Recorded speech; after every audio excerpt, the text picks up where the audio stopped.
নবীর গলায় গামছা লাগায়া জমিনে আছাড় মারা হয়েছে। আমার নবী এমনকি মক্কায় টিকে থাকতে পারে না, রাতের অন্ধকারে আমার নবীকে মক্কা ছেড়ে পালিয়ে মদিনায় যেতে হয়েছে। 13 বছর দাওয়াত দিয়ে দিয়ে কোরআনকে আমার নবী প্রতিষ্ঠা করতে পারে নাই, কিন্তু মক্কা থেকে হিজরত করে আমার নবী মদিনায় চলে গেলেন। মদিনায় গিয়ে বিশ্ব নবী মুহাম্মদ সাল্লাল্লাহু আলাইহি ওয়াসাল্লাম মদিনায় একটা ইসলামী রাষ্ট্র কায়েম করলেন। সুবহানাল্লাহ। আর ওই রাষ্ট্রের প্রধানমন্ত্রী হলেন কে? মুহাম্মদ সাল্লাল্লাহু আলাইহি ওয়াসাল্লাম। মুহাম্মদ সাল্লাল্লাহু আলাইহি ওয়াসাল্লামকে প্রধানমন্ত্রী মানতে আপনারা কষ্ট পান? হ্যাঁ হ্যাঁ, আপনারা কষ্ট পান। যদি কষ্ট নাই পাইতেন তাহলে এই মুহাম্মাদের দিন কায়েমের জন্য যারা আপনাদের কাছে নির্বাচনের সময় আসে ওনারা তাইলে ভোট পাইতো, কিন্তু আপনারা তো এই সময় হেদেরকে দেন না। কারণ আপনারা বলেন ইসলামে আবার রাজনীতি কিসের? আলেম ওলামারা মসজিদের মধ্যে থাকবে, তাসবিহ তাহলিল জিকির আজকার আর খানকালিয়া বসে লাগবে, ময়দানে আবার ওনাদের কাজটা কি? এটা তো আপনারাই বলেন, ঠিক কিনা বলেন? কিন্তু আপনাকে নবী মুহাম্মদ সাল্লাল্লাহু আলাইহি ওয়াসাল্লামকে রাষ্ট্রপ্রধান মানতে কষ্ট হতে পারে, কিন্তু পৃথিবীর সব অমুসলিমেরা আমার নবীকে রাষ্ট্রপতি মেনেছে। ইহুদি বলেন, খ্রিস্টান বলেন, বৌদ্ধ বলেন, যোগী সাঁওতাল যত ধর্ম আছে সব ধর্মের মানুষেরা মুহাম্মদ সাল্লাল্লাহু আলাইহি সাল্লামকে রাষ্ট্রপ্রধান হিসেবে মেনে নিয়েছে। ঐতিহাসিক পিকে হিস্ট্রি একজন খ্রিস্টান লেখক, তিনি লিখেছেন মুহাম্মদ সাল্লাল্লাহু আলাইহি সাল্লাম was not mere prophet and simply religious leader but also a prominent politician and first president of Islamic Republic of Medina. Muhammad সাল্লাল্লাহু আলাইহি সাল্লাম শুধুমাত্র একজন নবী বা ধর্মীয় নেতা নন, তিনি ইসলামিক প্রজাতন্ত্র মদিনার সর্বপ্রথম প্রধানমন্ত্রী। চিল্লায়ে বলেন আল্লাহু আকবার। মুহাম্মদ সাল্লাল্লাহু আলাইহি সাল্লাম রাষ্ট্রপতি হলেন। আল্লাহ কয়, এখন বন্ধু 13 বছর মক্কায় দাওয়াত দিয়েছেন, খালি এই দাওয়াত দিয়ে আপনি কিন্তু মক্কায় দিন কায়েম করতে পারেন নাই, কারণ মক্কার রাজত্ব আপনার হাতে ছিল না। মক্কার রাজত্ব আবু জাহেল, আবু লাহাব, উতবা, সাইবা, আবু সুফিয়ানদের হাতে, ওই ক্ষমতা আপনার হাতে ছিল না। সুতরাং মদিনায় আপনি ইসলামী রাষ্ট্র কায়েম করেছেন, এই রাষ্ট্রের মালিক হলেন আপনি। এখন এই রাষ্ট্রে মানুষেরা আপনার হুকুম মানতে বাধ্য। আল্লাহ বলেন, বন্ধু 13 বছর দাওয়াত দিয়েছেন মক্কা নগরীতে, এখন মদিনায় আপনি ইসলামী রাষ্ট্রের প্রধানমন্ত্রী। আমি আল্লাহ আপনাকে জানাই দিচ্ছি, দাওয়াত তো চলবে চলবেই, সাথে সাথে এখন আপনার আরেকটা ডিউটি হচ্ছে, ইন্না আনজালনা ইলাইকাল কিতাব বিল হাক্কি লিতাহকুমা বাইনান নাস বিমা আরাকাল্লাহ। আল্লাহু আকবার। আল্লাহ বলছেন, ইন্না আনজালনা ইলাইকাল কিতাব, হে নবী আমি আল্লাহ আপনার কাছে কিতাব নাজিল করি। কিতাব মানে কোরআন, কোরআন নাজিল করি। আমি কি করবেন? খালি কোরআন দিয়ে দাওয়াত দেবেন না? জুজদানে পেঁচাইয়া ঘরের তাকের উপর রাখবেন, আর কতক্ষণ পড়বেন, আবার তাকের উপর রাখবেন, আবার একটু পড়বেন, আবার তাকের উপর রেখে দিবেন, অক্ষর গুনে গুনে সওয়াব পাবেন, এই আশায় কোরআন। পৃথিবীতে একটা কিতাব, এটার নাম হলো কোরআন, যেটা পড়লে অক্ষর গুণে আমার আল্লাহ সওয়াব দান করেন। সুবহানাল্লাহ। অন্য কোনো কিতাব পড়লে অক্ষর গুণে সওয়াব পাবেন এ কথা মুহাম্মদ সাল্লাল্লাহু আলাইহি ওয়াসাল্লাম বলেন নাই, কিন্তু কোরআন পড়লে অক্ষর গুণে কে বলছেন? মুহাম্মদ সাল্লাল্লাহু আলাইহি ওয়াসাল্লাম। নবীজি বলছেন, মান কারা হারফান মিন কিতাবিল্লাহ ফালাহু হাসানাতুন ওয়াল হাসানাতু বিআশরি আমসালিহা লা আকুলু আলিফ লাম মিম হারফুন বাল আলিফু হারফুন লামু হারফুন মিমু হারফুন। নবী বলেন, যে ব্যক্তি কোরআন পাঠের উদ্দেশ্যে আলিফ লাম মিম একটা হরফ পড়বে তাকে একটা নেকি দেওয়া হবে, আর এই নেকিটাকে ওয়াল হাসানাতু বিআশরি আমসালিহা আল্লাহ 10 গুণ বাড়ায় দিবেন।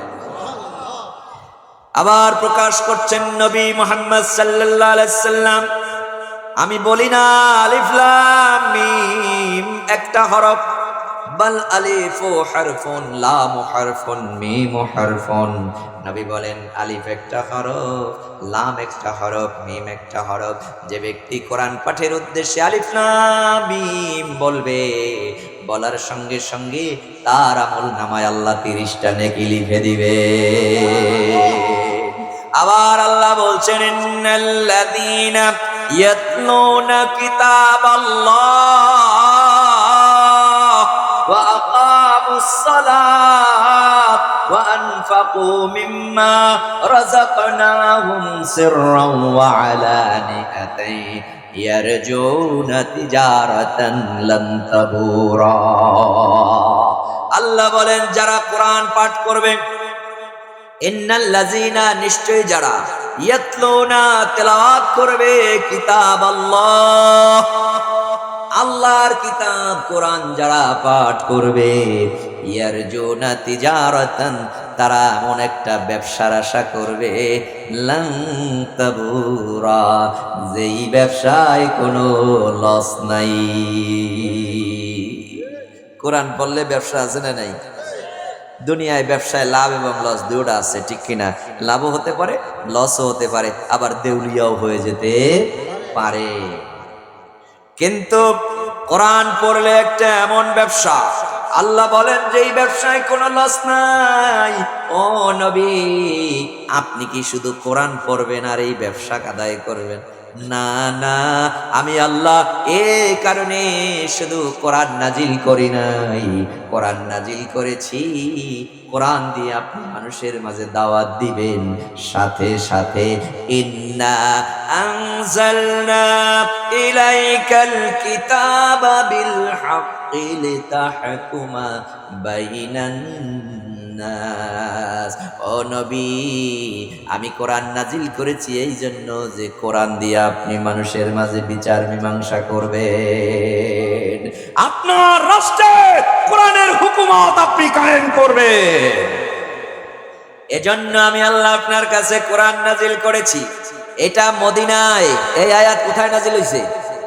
মদিনায়, মক্কায় এই আয়াত নাজিল হয় নাই, কারণ মক্কা নগরীতে নবীর হাতে রাজ্যের ক্ষমতা ছিল না।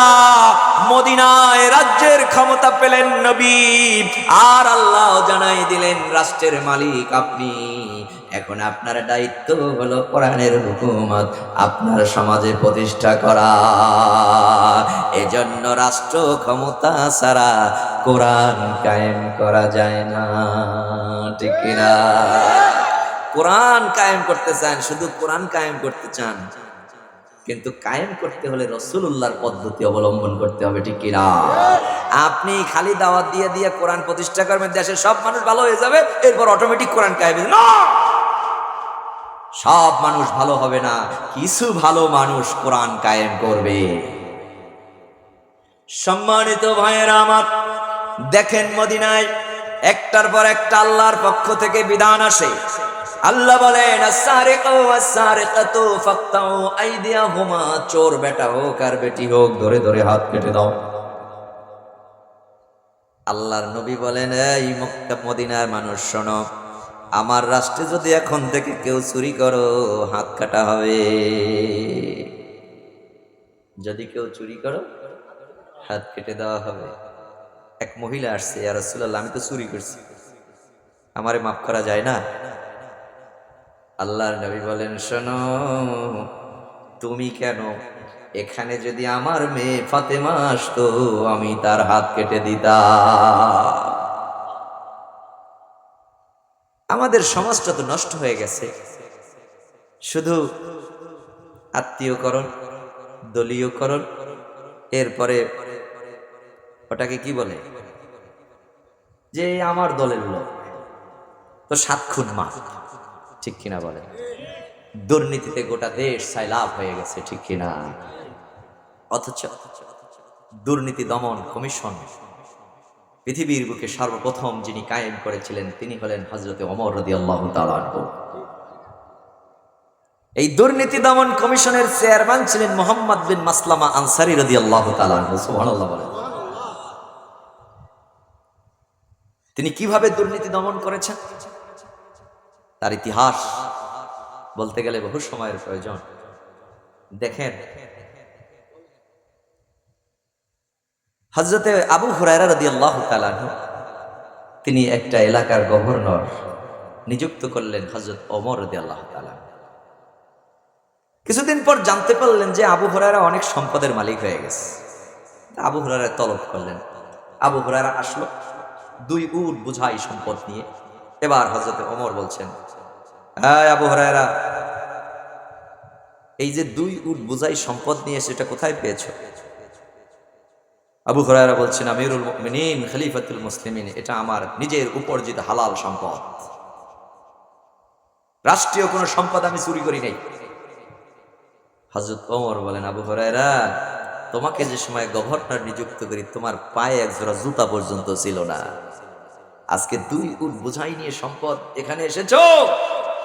আবু হুরায়রা, তুমি দুনিয়াদার হয়ে যাচ্ছ, যাও তোমার সব সম্পত্তি আমি সরকারি কোষাগারে নিয়ে নিলাম। আবু হুরায়রাকে ছাড় দেন নাই হযরতে খালিদ বিন ওয়ালিদ রাদিয়াল্লাহু তাআলা আনহু, যিনি পারস্যের গভর্নর। এই খালিদ বিন ওয়ালিদ রাদিয়াল্লাহু তাআলা আনহু এমন একজন বীর এবং যোদ্ধা ছিলেন, জীবনে কোন যুদ্ধে পরাজয় বরণ করেছেন এরকমের কোন ইতিহাস তার জীবনীতে খুঁজে পাওয়া যায় না। আল্লাহর রাসূল তাকে সাইফুল্লাহ উপাধি দিয়েছেন। মুতার যুদ্ধে রাসূল সাল্লাল্লাহু আলাইহি সাল্লাম 1 লক্ষ কাফেরের বিরুদ্ধে 3000 সৈনিক পাঠালেন। কয়জন? কয়জনের লগে লড়াই করবে? 1 লক্ষ। 3 জন সেনাপতি নিযুক্ত করলেন, জায়েদ, জাফর, আব্দুল্লাহ ইবনে রাওয়াহা। নবী বললেন, জায়েদ যদি শহীদ হয় জাফর সেনাপতির দায়িত্ব পালন করবে, জাফর যদি শহীদ হয় আব্দুল্লাহ ইবনে রাওয়াহা সেনাপতির দায়িত্ব পালন করবে, আব্দুল্লাহ ইবনে রাওয়াহা যদি শহীদ হয়ে যায় তাহলে তোমাদের মধ্য থেকে একজন সেনাপতি বানায় নিও। এই 3 জন বুঝে ফেলেছে নবীর জবান থেকে বের হয়েছে জায়েদ শহীদ হলে আব্দুল্লাহ ইবনে জায়েদ শহীদ হলে জাফর সেনাপতি হবে, জাফর শহীদ হলে আব্দুল্লাহ ইবনে রাওয়াহা সেনাপতি হবে। 3 জন বুঝে ফেলেছে যে এই যুদ্ধে আমাদের আর জীবন নিয়ে ফিরে আসার কোনো সুযোগ নাই। আল্লাহর নবী এই যুদ্ধে যান নাই, তিনি মদিনায় রয়ে গেলেন। মক্কা মদিনা থেকে মুতা প্রায় 15 দিনের পথ। এই দীর্ঘ পথ পাড়ি দিয়ে সেখানে লড়াই চলছে, আর আমার নবী মসজিদে নববীর মেম্বারে বসে বসে যুদ্ধের বর্ণনা দিচ্ছেন। সাহাবীদেরকে ডেকে ডেকে বলছেন, ও সাহাবীরা, মুতায় যুদ্ধ শুরু হয়ে গেছে। বলতে বলতে কিছুক্ষণ পর নবীজির মুখটা মলিন, চোখ থেকে পানি বের হচ্ছে।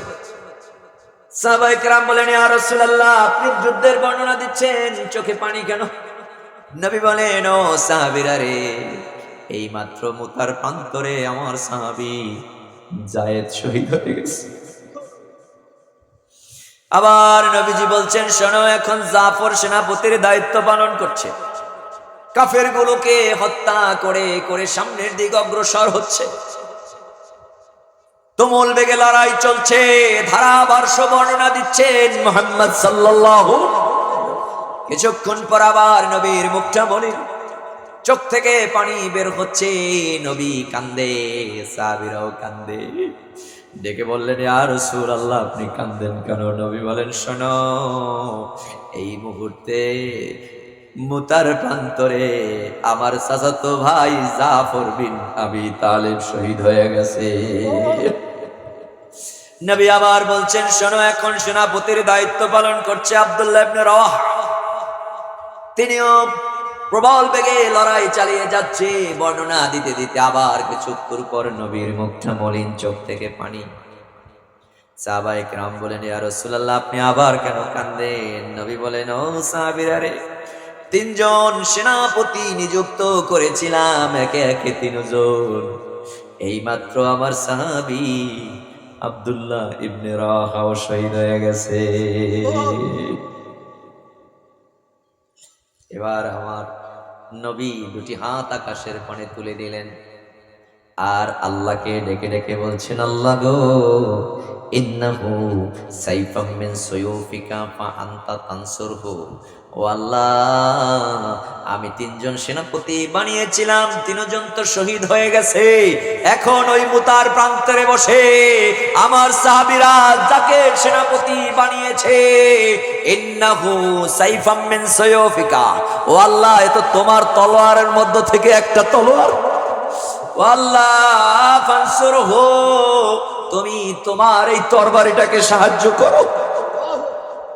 ওই সময় মুতায় যিনি সেনাপতির দায়িত্ব গ্রহণ করেছিলেন, উনি ছিলেন নবীর সাহাবী হযরতে খালিদ বিন ওয়ালিদ রাদিয়াল্লাহু তাআলা আনহু। নবীজি মসজিদে নববীতে বসে বলেছিলেন, ইন্নাহু সাইফাম মিন সুয়ুফিকা, ও আল্লাহ, সে তো তোমার তলোয়ারের একটা তলোয়ার।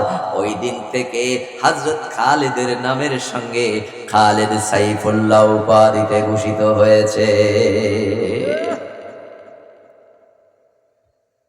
লড়াই চলছে। হযরত ইয়ালা ইবনে উমাইয়াকে হযরত খালিদ রাদিয়াল্লাহু তাআলা আনহু পাঠালেন, যাও মদিনায় গিয়ে রাসূলুল্লাহর কাছে আমার পরিস্থিতি বর্ণনা করো। তিনি যদি ভালো মনে করেন আরো যেন সৈনিক পাঠায় দেন, না হয় তিনি যেটা মনে করেন সেটাই যেন হয়। ইয়ালা ইবনে উমাইয়া আসলেন, দূর থেকে রাসূলুল্লাহ ডাকলেন, এই ইয়ালা ইবনে উমাইয়া, মুতা থেকে এসেছো? জি হুজুর। কি জন্য এসেছো? মুতার বিস্তারিত বর্ণনা আমার কাছে বলার জন্য? ইয়ালা ইবনে উমাইয়া বলেন, যে আল্লাহর নবী, মুতার বর্ণনা আপনার কাছে দেওয়ার জন্য মুতা থেকে এসেছি। এবার আমার নবী বলেন, ও ইয়ালা ইবনে উমাইয়া, ইন শি'তা ফা আখবিরনি ওয়া ইন শি'তা উখবিরুকা। ও ইয়ালা ইবনে উমাইয়া, মুতায় কি ঘটেছে এটা যদি তুমি চাও আমার কাছে বলো, না হয় আমি বলি তুমি শোনো। ইয়ালা ইবনে উমাইয়া বলেন, আখবিরনি ইয়া রাসূলুল্লাহ, আল্লাহর নবী আপনি বলেন, আমি শুনবো। এবার আমার নবী মুতার বর্ণনা দিচ্ছেন ইয়ালা ইবনে উমাইয়ার সামনে। ইয়ালা নবীজির চেহারার দিক তাকায় আছে, ডেকে বলছেন, ও নবী গো, ওয়াল্লাযী বা'সা ফিল হাক্কি মা তারাকতা ফি হাদিসিহিম হারফান ওয়াহিদান লাম তাতরুকুহু। ও আল্লাহর নবী, আমি ইয়ালা ইবনে উমাইয়া মুতার প্রান্তরে থেকে নিজের চোখে দেখে দেখে মুতার যেই ধারাভাষ্য আপনার কাছে যতটা সুন্দর করে না বলতে পারতাম, ও নবী, মুতায় ঘটেছে আপনি বলেন নাই, এমন কোন বিষয় আপনি বাকি রাখেন না।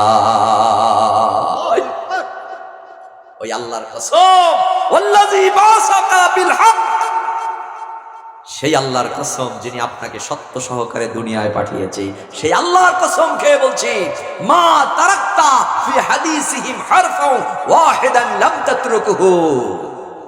মুতায় ঘটেছে আপনি বলেন নাই, এরকমের কোনো বিষয় বাকি নাই, সব বলেছেন।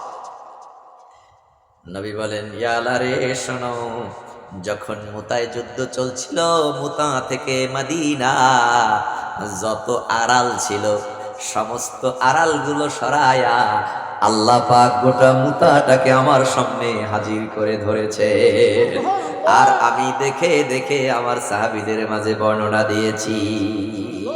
এই খালিদ বিন ওয়ালিদ, যাকে আমার নবী সাইফুল্লাহ উপাধি দিয়েছেন, তিনি পারস্যের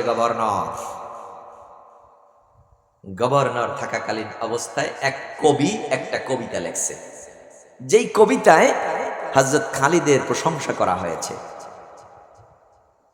খালিদের বীরত্বের প্রশংসা শুনে কবিকে হযরতে খালিদ পারস্যের গভর্নর 10,000 আরবীয় মুদ্রা উপহার দিলেন। কয় হাজার? কবিতার শুইনা, প্রশংসার শুইনা তিনি খুশি হইয়া 10,000 আরবীয় মুদ্রা উপহার দিলেন। গোয়েন্দা সংস্থার প্রধান, দুর্নীতি দমন কমিশনের চেয়ারম্যান, নাম কি? মুহাম্মদ বিন মাসলামা আনসারী। এর মাধ্যমে জানতে পারলেন হযরতে খালিদ তার প্রশংসায় কবিতা লিখেছে, কবিকে 10,000 আরবি মুদ্রা উপহার দিয়েছে। হযরতে ওমর সহ্য করতে পারলেন না, সাথে সাথে লোক পাঠালেন, তলব করলেন, খালিদকে পাঠাও। খালিদ বিন ওলীদ হযরত ওমরের দরবারে ডেকে বলেন, ও খালিদ, তোমার প্রশংসায় কবিতা লিখেছে, আর কবিরে তুমি 10,000 আরবীয় মুদ্রা উপহার দিয়েছো। খালিদ রে, এটা যেটা করেছো এটা হলো ইসলামের ভাষায় অপচয়। ও খালিদ, তুমি রাষ্ট্রীয় সম্পদ অপচয় করেছো, সুতরাং তুমি যত বড় ক্ষমতাধর হও না কেন, আমি তোমাকে তোমার ক্ষমতা থেকে পদচ্যুত করে দিলাম। যত বড় লিডার হোক না কেন, তোমার দুর্নীতি ধরা পড়ছে, ইসলাম তোমাকে জায়গা দিবে না। কিন্তু আমাদের সমস্যা, যত দুর্নীতি করুক না কেন সে তো আমার দলের লোক, ঠিক কিনা? আর বিরোধী দল দুর্নীতি করা লাগবে না, এমনিতেই দুর্নীতির মামলা খাবে, ঠিক কিনা বলেন? সম্মানিত ভাইয়েরা আমার, তাহলে মুহাম্মদুর রাসূল সাল্লাল্লাহু আলাইহি সাল্লাম তিনি মদিনায় একটা ইসলামী রাষ্ট্র কায়েম করলেন। আল্লাহ পাক একটা বিধান দেয়, চোর চুরি করলে হাত কেটে দাও। নবী যে আইন জারি করে দিলেন, নবীর রাষ্ট্রে এখন কোনো চোর নাই, সুবহানাল্লাহ। আবার আল্লাহ বলছেন, আশ-শাইখু ওয়াশ-শাইখাতু ইযা জানায়া ফারজামুহুমা, জিনাকার পুরুষ মহিলা যদি বিবাহিত হয়, কোমর পর্যন্ত মাটির মধ্যে গেড়ে চতুর্দিক থেকে পাথর মেরে দুনিয়া থেকে বিদায় করে দাও। আবার আল্লাহ বলছেন, আয-যানিয়াতু ওয়াজ-যানি ফাজলিদু কুল্লা ওয়াহিদিন মিনহুমা মিআতা জালদা, জিনাকার পুরুষ মহিলা যদি অবিবাহিত হয় তাহলে ধরে ধরে 100 বেত্রাঘাত করো।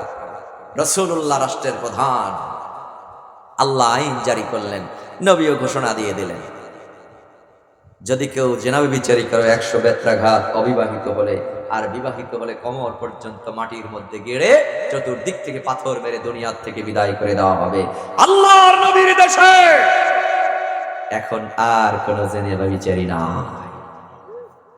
মদ পান করলে 80টা বেত্রাঘাত দেওয়া হবে। সতী সাদী রমণীর বিরুদ্ধে মিথ্যা অপবাদ দিলে 80 জালদা, 80টি বেত্রাঘাত করা হবে।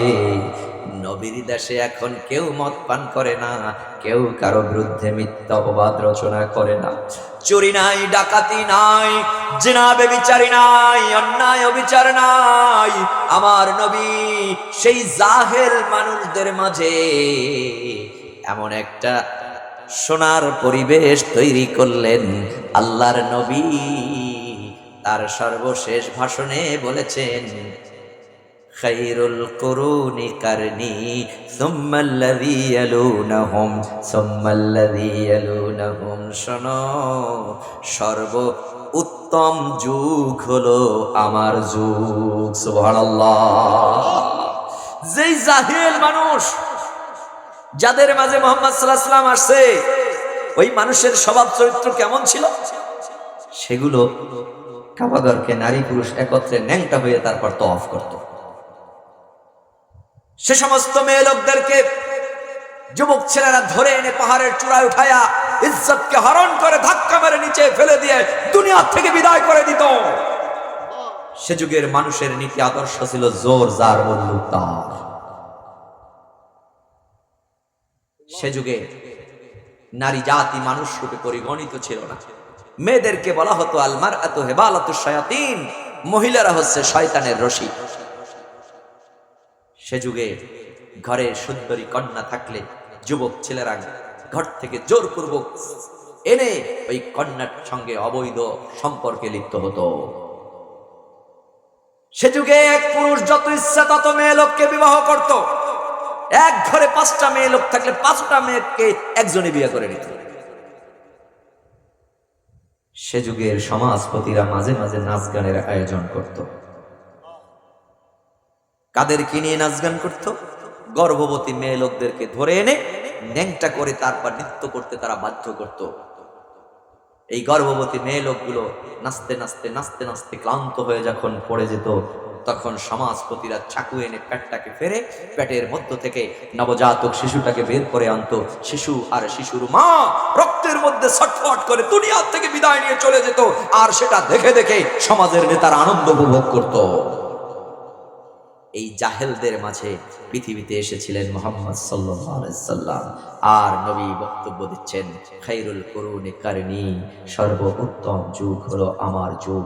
আল্লাহর নবী সেই জাহেল মানুষদেরকে এমন সোনার মানুষে পরিণত করেছেন, পৃথিবীতে কিয়ামত কায়েম হয়ে যাবে। আমার নবী যেই যুগ কায়েম করেছিলেন, ওই রকমের সোনালী যুগ আর পৃথিবীতে কোনোদিন কায়েম হবে না। এটা আল্লাহর রাসূল কিসের মাধ্যমে করেছিলেন? কি জাদু ছিল নবীর হাতে। সুন্দর সমাজ যদি পেতে হয় তাহলে আমাদেরকে কোরআনের কাছে আসতে হবে, এই কোরআন সমাজে প্রতিষ্ঠা করতে হবে। সূরা মায়েদা ৬৭ নম্বর আয়াত থেকে কিছু আলোচনা করেছি। পরের আয়াত ৬৮ নম্বর আয়াতের শুরুতে আল্লাহ বলছেন, লাস্তুম আলা শাইইন হাত্তা তুকিমুত তাওরাত ওয়াল ইনজিল ওয়া মা উনজিলা আলাইকুম মির রাব্বিকুম। আল্লাহ বলছেন লাস্তুম, তোমরা নাই। লাস্তুম অর্থ তোমরা নাই, তোমরা কোনো বিষয়ের মধ্যেই নাই। হাত্তা যত